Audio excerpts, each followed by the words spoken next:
I'm excited. I'm short of words. It was beyond belief. The stadium was packed. The ambience was good for football. The atmosphere was right for football. The girls played good. You know, everything just came in sync. It was like I was watching a movie, and I look back and say, look, when you have a focus, when you have a strategy, when you work hard and you get the support, you know, you can spread your wings, you can fly, you can express yourself. And that's why we thank the Lagos State government for giving us the opportunity, for supporting us fully, and to all those who came together, to all our partners. I don't know that we can have a stadium filled with people and they really enjoyed a weekend of football. And that's to tell you that there's a lot of potential in the Nigerian women's game. There's a lot of potential in our domestic league. There's a lot of quality in our domestic league. There's so much to gain in our domestic league, which is why we said, look, if you take care of the girl child, the society is sorted. Half of the population of Nigeria is under 30, and that under 30 means that is the youth. Half of the youth of under 30, half of it is the girl child. All right, welcome back. That's Asha Falade there, talking about the league, talking about the very first edition of the Champions Shield, and also the mentorship program they did. But then you get to hear more of that. Let's move straight to the Nigerian Professional Football League now, talking about the NPFL, where you have some teams that really did something really good. Rangers and Sunshine Stars, that's what we're starting with. Okay, Heartland, Lobi Stars. Lobi Stars winning that one by lone goal. Nasarawa United and Wiki Tourists won it. Rivers United and FC Fine Yoruba 1-1. Abia Warriors and Kwara United was 1-0. Economy Warriors and Niger Tornadoes, that one ended goalless. And the game between Canipilas and Gorant was 2-0. And Economy Warriors and Niger Tornadoes, of course, that was the goalless one I talked about earlier.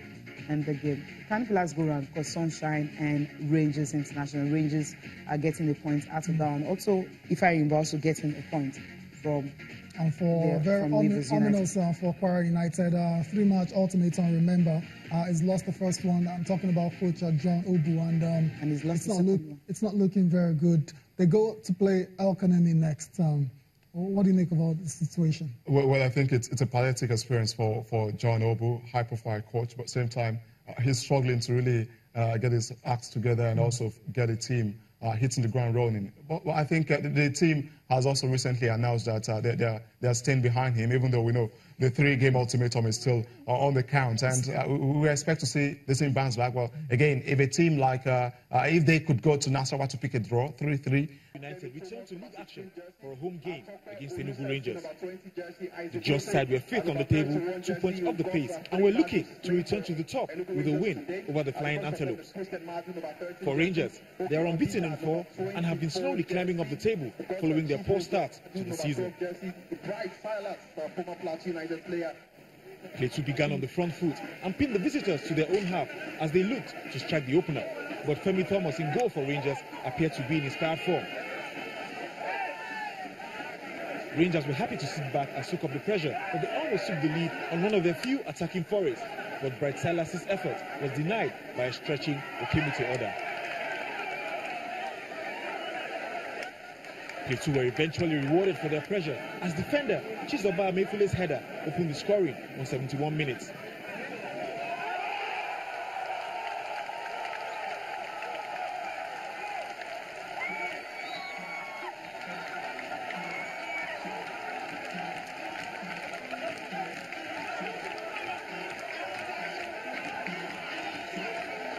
That proved to be the only goal of the game. As it finished, Plateau United won, Rangers 0.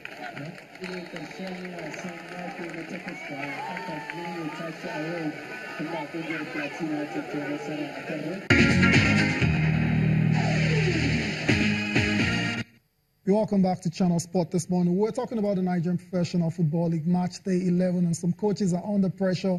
One of them, the most obvious one, is John Obu, and you were saying the club has come out publicly to back him, but it's a results-oriented business. 2 more matches against El Kanemi Warriors and Plateau United. those are really, really tough fixtures. Definitely. I think it's really a critical time for John Obu. I think he possibly must be more desperate, at least getting results. We've seen what happened to Erasmus Onu. He's gone, and you can be so shocked how Niger Tornadoes seem to be bouncing back so speedily. And they went to pick a draw in Academy, an unfamiliar ground. And for a team that has struggled not to even win a game in nearly 6 games, now back-to-back games unbeaten, you can't be too surprised that possibly a change of guard sometimes always pay off. But again, for a coach like John Obu, it's really not too good sort of scenario for him. I think he must also expedite actions to ensure this team gets playing no matter what internal crisis is facing. They just have to get things going. You know, because you're from Kwara State, right? That's your state. You know, from Kogi State. Kogi Kwara, just so close. Okay, we've seen, you know, over time that somehow Kwara United always have a way of going down and coming up. And maybe, do you think it's the inconsistency of the coaches? Maybe that's the reason or something. Or there's something maybe the management can just really do. Because is it a management problem?